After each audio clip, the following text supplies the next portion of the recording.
1981 bost lagunek Ipar Euskal Herrian kalitatezko lan iraunkorra sortzeko ametsarekin sortu zuten Alki enpresa, fase eta erronka berri batean sartu da, Larresoron eraiki duen eraikin berri eta berritzaile batekin. Orain dugu erronka baino gehiago ambizioa, garatzeko ambizioa, lanpostu berri batzuk sortzeko ambizioa, eta gure jakintza, produktu eta Alki pixka bat proiektua ezagutaraztea.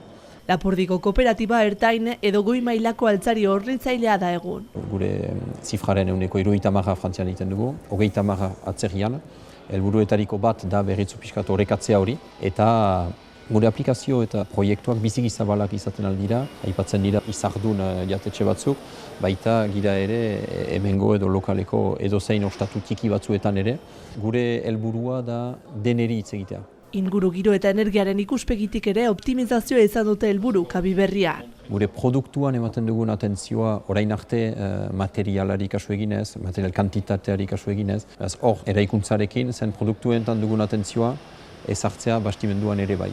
Hala nola, isolazioa optimizatuz, tailer eremuetan ez dute berogailu edo aire giroturik beharko, argi naturala albeste probesteko neurriak hartu dira eta etorkizunean. Gainean dugun azalerarekin, hemen kontsumitzen dugun energia kopuru berdina sortzea. Beraz hori izango da bigarren fase batean.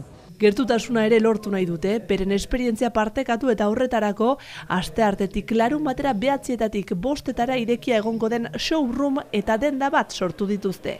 Showroomean aurkitzen aldira gure hainbat aplikazio, azkenan, gure produktuak ilustraturik, eta dendan nahi izan dugu ez Alki produktuak baizik goraipatu edo salmentan ezari, baizik eta Euskal Herriko hainbat jakintza, den bila joan gira, kultural edo jakintza banatzaile gisa ere bai nahi baitugu posizionatu. Etorkizun hurbilan amets edo naia. Leku hau bizileku bat izatea, denek ezagutzea produktuen gandik, espirituaren gandik, dendatxoaren gandik, barnerun sartzea produktu ez gain, biztan da hainbat proiektu egitea munduan zehar ere, argiki eta garapena segituz, enpleguak sortzea. Azkenan lehen helburua beti gauzatzea eta segitzea.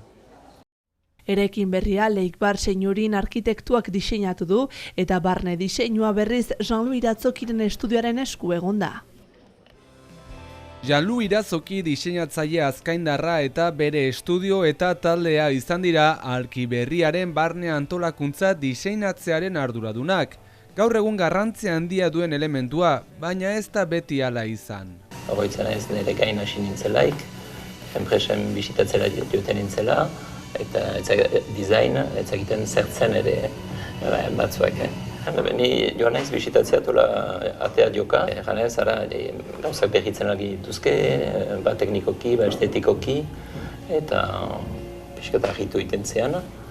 Eta pitxaka ala ere, gara jartan baziren janiko, azpeitian nahitu naiz askuerekin, eta horiek ezagutzen zuten diseinuaren mundua, eta joiten ziren ferietat Europa osoan, baina beste enpresa txiki batzuek ez zuten ulertua, oraindik gauza importantea zela merkatua zabaltzeko, irekitzeko.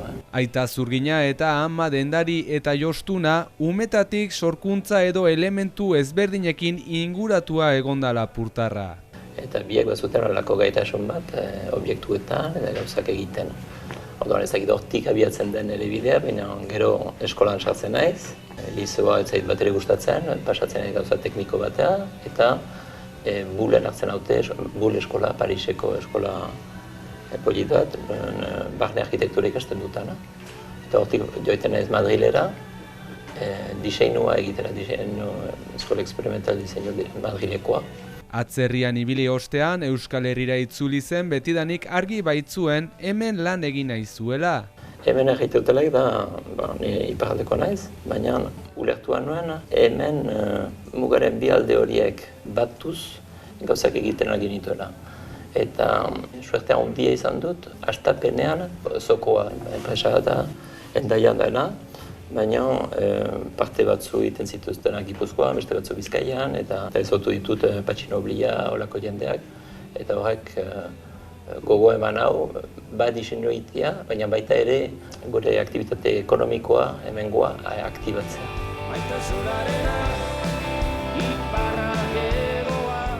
Hastapenean abertzaletasunatik ere heldu da. Ezagutu ditudan jendeak, zuten enplegu industriala sortu turismotik eta eraikuntza mundu edo immobiliario hortatik urrunduz. Zenta iparraldean ez genuen, eman Lapurdin etzen Gipuzkoan den aktivitate industrialik. Eta beraz, niri interesatzen zieten parte hartzea mugimendu hortan ez. Eta ari horri tiraka hemendik proiektua ere sortu zuen. Euskal Herrian egin diren produktu edo sorkuntzen berri ematen duen liburu eta erakusketa. Diseinuari dagokionez, azken urteetan jendearen kontzientzia zabaldu edo edatzen ari dela uste du. Gaur egun denek badakigu gauza gero eta zainduak bat diela. Prezioak ere importantea dela definitzea, maila definitzea, koherentzia enpresa batean. Zenta guai arte egiten zen, baina mezuen eta koherentzia etzen hain argia. Hortaz, pitxeka ere ohartu naiz, diseinua aipatzen dugu, baina guk integratu dugu koherentzia mezu guzietan. Objektua gauza bat da, enpresaren baloreak beste gauza bat da, eta komunikazioa beste gauza bat da. Gauza horiek guztiek gaute ahal bezain koherente eta garbi.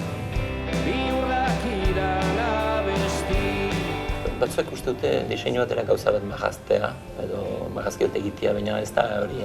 Diseinua bide gurutze batean da, nun hartu behar den elementu desberdinak integratu eta osatu. Alde batetik behauzu merkatua, ezautu behauzu zer den merkatuan, zer egin den historian, nora aldatzen ari den, hori gauza bat. Gero behauzu jakintza edo ze gaitasun dugun ekoizteko eta azkenik dirutza. Ze diru dugun proiektu hori egiteko. Orduan bide gurutze hortan geha eta elementu guztiak integratu behar dira eta zerbait sortu. 59 urte bete berritan ez du erretretan pentsatu nahi eta egindako ibilbideaz oraindik ez duela gogoeta sakonik egin aitortu digu, baina erreleboa egon badagoela uste du. Baina ustez bada gazteak hortako konfiantza sortu behar da. Konfiantza beharrezkoa da. Euskal Herri osoan konfiantza hemen egiten adugula. Ez du egan nahi, ez dura Txinara edo Ipar-Amerikara ikasketen egitea joan behar, baina egiten adugula. Gauzak sortzen aditugula, gauzak berriak egiten, hori bai, duritzen zaite biharko bidea dela. Konfidantza eta tradizioaren enbor horretatik sortu daitezen aldaska berriak ere.